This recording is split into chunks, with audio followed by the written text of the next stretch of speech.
Welcome back, everybody. Matt the Bat here. Hope you're doing well. So, I wanted to do a special segment today dealing with the X-Men. X-Men.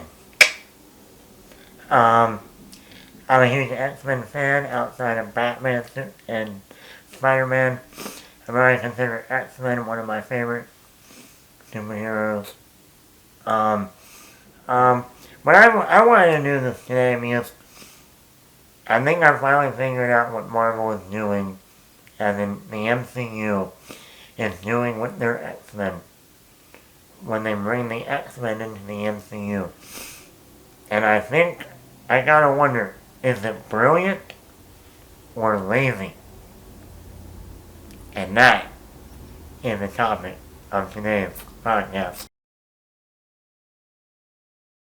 So, we've been slowly seeing the little Easter eggs of the X-Men coming into the MCU. It was first seen in Doctor Strange Multiverse of Madness, where we saw Professor Xavier coming in on this yellow wheelchair type thingy. And automatically, right when we saw that, even in the trailer, we went, that looked very familiar to the 90s cartoon, animated cartoon, that was on, Saturday morning cartoons throughout the 90s. I used to watch it as a great theme. Everyone wanted that to be in the X-Men movies, and it wasn't.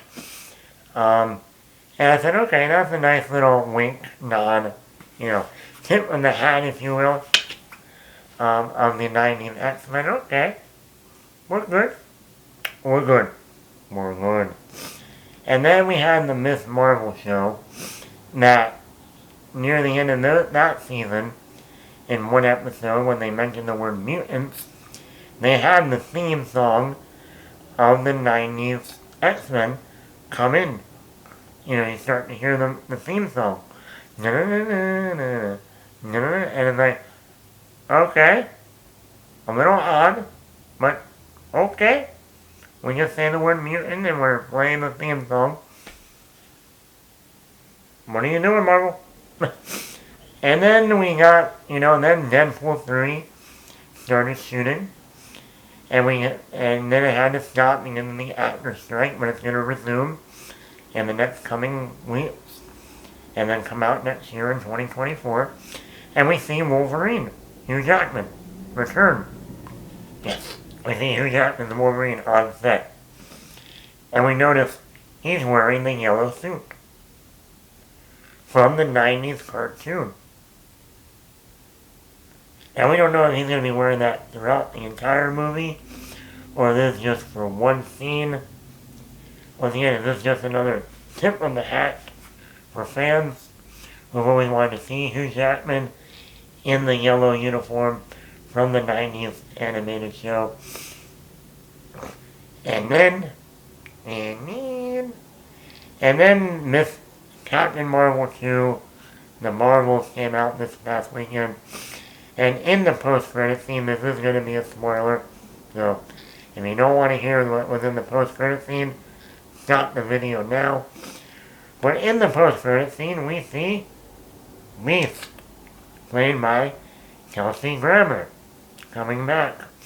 Now, we saw Kelsey Grammer in X-Men The Last Stand, and he showed up again in Days of Future Past for a scene. And then in the prequel films, starting with X-Men First Class, and then Days of Future Past, Apocalypse, Dark Phoenix, we had Nicholas Hoult play Beast. But here's the thing.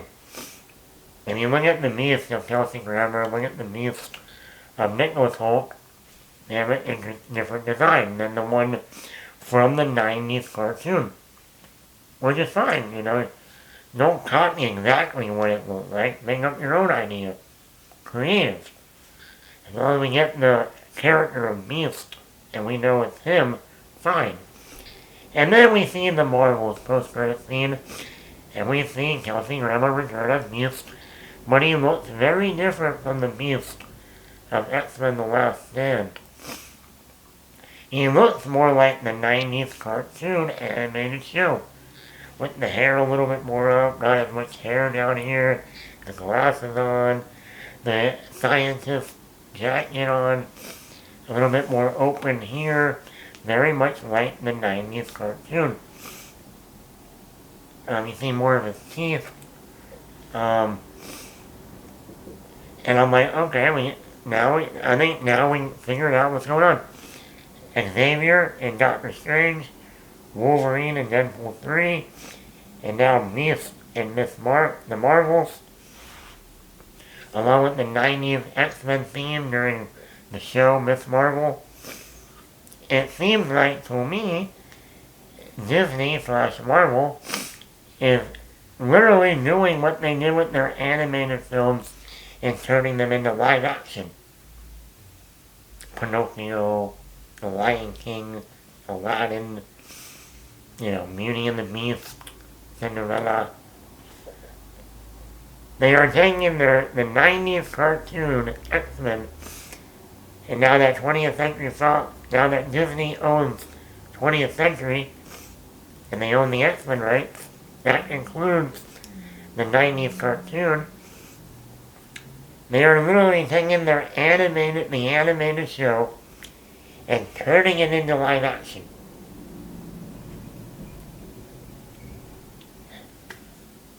And you gotta wonder, is this brilliant or lazy?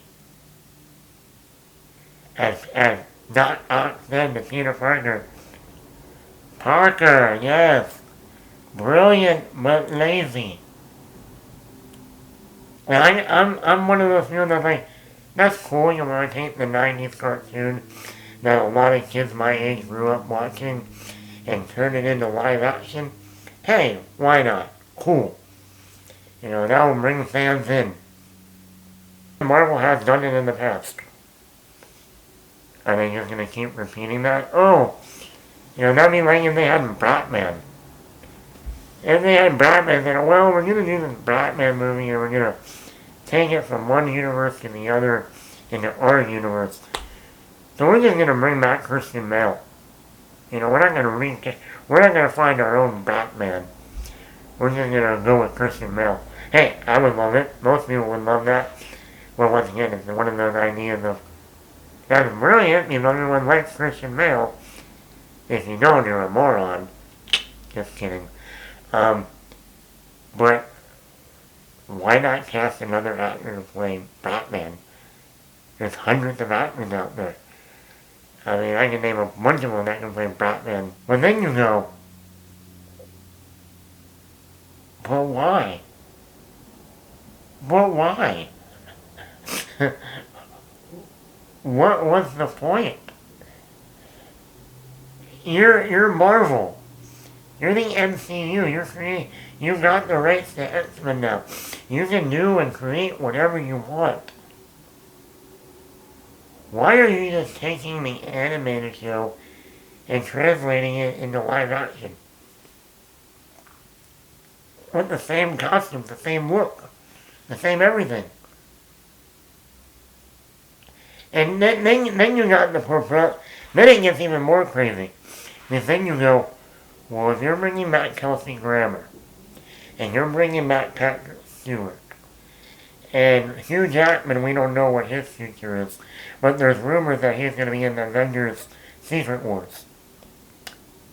So does that mean you're not even recasting anyone for the MCU's X-Men? So all that talk and whispers about, oh, they're looking at Glenn Powell for Cyclops, or they're looking at Taron Egerton for Wolverine, or whatever. Are you bringing the actors from the original X-Men films into the MCU? If that's the case, hey, I'll be the first one to tell you right now. I am okay with that because a lot of these actors that were cast in these roles was perfect casting. Patrick Stewart as Xavier, perfect casting. Hugh Jackman's Wolverine. Perfect casting. Kelsey Grammer did a great job. Perfect casting. And there's others. Hey, maybe we'll finally get James Marsden back, and we'll actually get a really good Cyclops character. Maybe we'll bring in Michael Fassbender, and he'll continue as Magneto. That would be awesome. But once again, we go back to, is this a brilliant idea? Taking the animated 90s show and just flipping it to live action, or taking the actors from the 20th Century Fox era of X-Men and bringing them over to the MCU X-Men? So we can say, well, Marvel has done this before. I mean, they've taken actors that have played characters in another universe, in another franchise, and once they, got the rights to do it, they just brought them into their movie. Spider-Man No Way Home, anyone? They could have just, in the Tom Holland universe, casted a new Doc Ock, cast a new Green Goblin, cast a new Sandman, Lizard, Electro. But no. Now, of course, with the story, you can say, well, Matt, they were in the other universes, and they, got sucked into the Tom Holland universe. Yeah, but I've always argued with that movie about there were only 5 villains. Now, I'm not saying you do the Sinister Six, but not one villain in that movie was from the Tom Holland universe. They needed to have a villain from the Tom Holland universe for the Tom Holland Spider-Man movie. And you can say that was brilliant on one hand. Hey, let's get... Of course we want to see William Dafoe back. Of course we want to see Alfred Molina back. They are still the best actors who have played those roles, and they nailed their performances. Why not? I mean, we saw Dane DeHaan play the Goblin in The Amazing Spider-Man 2, and he didn't come anywhere close to William Dafoe. So yes, I see that point of, well, if you got the best of the best, then just bring them over. Like they did with Spider-Man. Well, again, you can look at Spider-Man as a brilliant but lazy idea at the same time. X-Men, MCU, brilliant but lazy. Well, you let me know, you decide in the comments below. Do you want to see the original X-Men actors come into the MCU? And do you want the MCU to take the 90s animated show and just flip it to live action? It looks like that's what they're doing. So let me know in the comments below. Matt the Brown here. Hit the like button, subscribe to the channel if you haven't already, and leave a comment.